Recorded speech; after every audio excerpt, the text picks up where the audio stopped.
Maranatha, the Lord is coming. A devotional by Ellen G. White. July 28. The world against God's people. The dragon was wroth with the woman, and went to make war with the remnant of her seed, which keep the commandments of God and have the testimony of Jesus Christ. Revelation 12:17. Our people have been regarded as too insignificant to be worthy of notice, but a change will come. The Christian world is now making movements which will necessarily bring commandment-keeping people into prominence. The whole world is to be stirred with enmity against Seventh-day Adventists because they will not yield homage to the papacy by honoring Sunday, the institution of this anti-Christian power. It is the purpose of Satan to cause them to be blotted from the earth, in order that his supremacy of the world may not be disputed.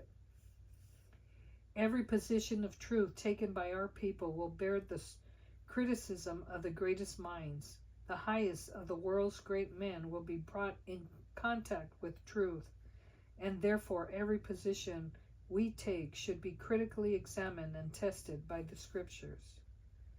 Now we seem to be unnoticed, but this will not always be.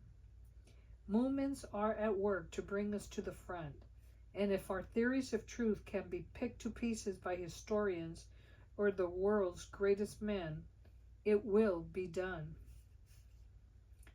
We must individually know for ourselves what is truth, and be prepared to give a reason of the hope that we have with meekness and fear, not in a proud, boasting self-sufficiency, but with the Spirit of Christ. We are nearing the time when we shall stand individually, alone to answer for our belief.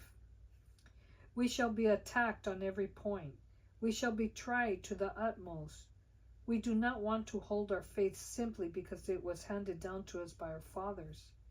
Such a faith will not stand the terrible test that is before us.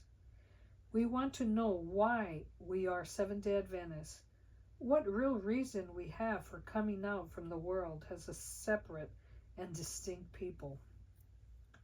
The powers of darkness will open their batteries upon us, and all who are indifferent and careless, who have set their affections on their earthly treasure, and who have not cared to understand God's dealings with his people, will be ready victims.